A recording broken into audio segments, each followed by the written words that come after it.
Coronavirus, une étude montre que le Covid-19 peut survivre plusieurs heures hors du corps humain.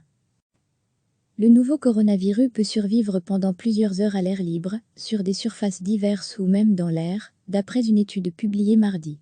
Les auteurs de cette étude financée par le gouvernement américain ont trouvé que le virus responsable de l'épidémie de Covid-19 avait un niveau de viabilité à l'air libre comparable à celui du coronavirus provoquant le SRAS, syndrome respiratoire aigu sévère. Cela pourrait signifier que l'ampleur de la pandémie de Covid-19, bien supérieure à celle du SRAS en 2002 à 2003, est liée au fait qu'il se transmet beaucoup plus facilement d'un porteur asymptomatique, sain, à un autre. L'étude a été publiée par le New England Journal of Medicine, NEJM, et menée par des scientifiques des Centres de contrôle et de prévention des maladies, CDC, de l'Université de Californie à Los Angeles et de Princeton. Leurs expériences ont montré que le nouveau coronavirus était détectable jusqu'à 2 à 3 jours sur des surfaces en plastique ou en acier inoxydable et jusqu'à 24 heures sur du carton.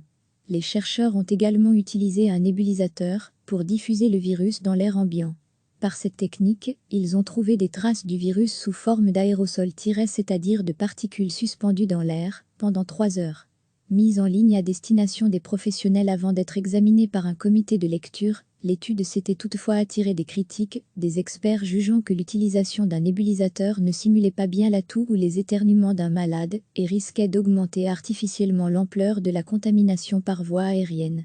Le virus est principalement transmis par des micro-gouttelettes expulsées par des malades lorsqu'ils toussent ou éternuent, et sous cette forme, différente d'un aérosol, il n'est viable que durant quelques secondes.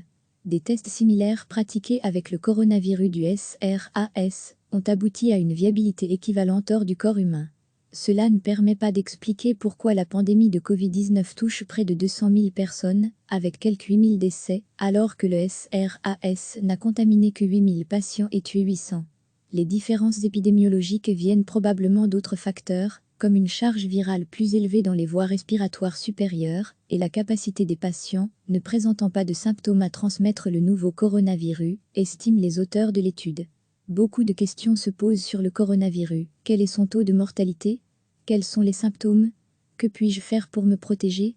Nous tentons d'y répondre dans cet article. Le vrai du faux du coronavirus. Vous pouvez retrouver les dernières informations sur l'épidémie dans notre dossier spécial. Enfin, le SPF Santé publique répond à de nombreuses questions sur son site. Recevez chaque matin l'essentiel de l'actualité. Le nouveau coronavirus peut survivre pendant plusieurs heures à l'air libre, sur des surfaces diverses ou même dans l'air, d'après une étude publiée mardi. Les auteurs de cette étude financée par le gouvernement américain ont trouvé que le virus responsable de l'épidémie de Covid-19 avait un niveau de viabilité à l'air libre comparable à celui du coronavirus provoquant le SRAS, syndrome respiratoire aigu sévère. Cela pourrait signifier que l'ampleur de la pandémie de Covid-19, bien supérieure à celle du SRAS en 2002 à 2003, est liée au fait qu'il se transmet beaucoup plus facilement d'un porteur asymptomatique, sain, à un autre. L'étude a été publiée par le New England Journal of Medicine, NEJM, et menée par des scientifiques des Centres de contrôle et de prévention des maladies, CDC, de l'Université de Californie à Los Angeles et de Princeton. Leurs expériences ont montré que le nouveau coronavirus était détectable jusqu'à 2 à 3 jours sur des surfaces en plastique ou en acier inoxydable et jusqu'à 24 heures sur du carton. Les chercheurs ont également utilisé un nébulisateur pour diffuser le virus dans l'air ambiant. Par cette technique, ils ont trouvé des traces du virus sous forme d'aérosol, c'est-à-dire de particules suspendues dans l'air, pendant 3 heures. Mise en ligne à destination des professionnels avant d'être examinée par un comité de lecture, l'étude s'était toutefois attirée des critiques, des experts jugeant que l'utilisation d'un nébulisateur ne simulait pas bien la toux ou les éternuements d'un malade et risquait d'augmenter artificiellement l'ampleur de la contamination par voie aérienne. Le virus est principalement transmis par des micro-gouttelettes expulsées par des malades lorsqu'ils toussent ou éternuent, et sous cette forme, différente d'un aérosol, il n'est viable que durant quelques secondes. Des tests similaires pratiqués avec le coronavirus du SRAS ont abouti à une viabilité équivalente hors du corps humain. Cela ne permet pas d'expliquer pourquoi la pandémie de Covid-19 touche près de 200 000 personnes, avec quelques 8 000 décès, alors que le SRAS n'a contaminé que 8 000 patients et tué 800.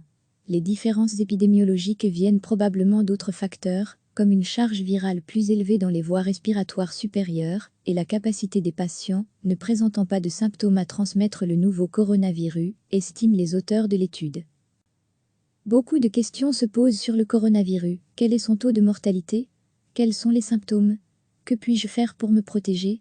Nous tentons d'y répondre dans cet article. Le vrai du faux du coronavirus. Vous pouvez retrouver les dernières informations sur l'épidémie dans notre dossier spécial. Enfin, le SPF Santé publique répond à de nombreuses questions sur son site. Cliquez sur s'abonner pour recevoir les dernières nouvelles.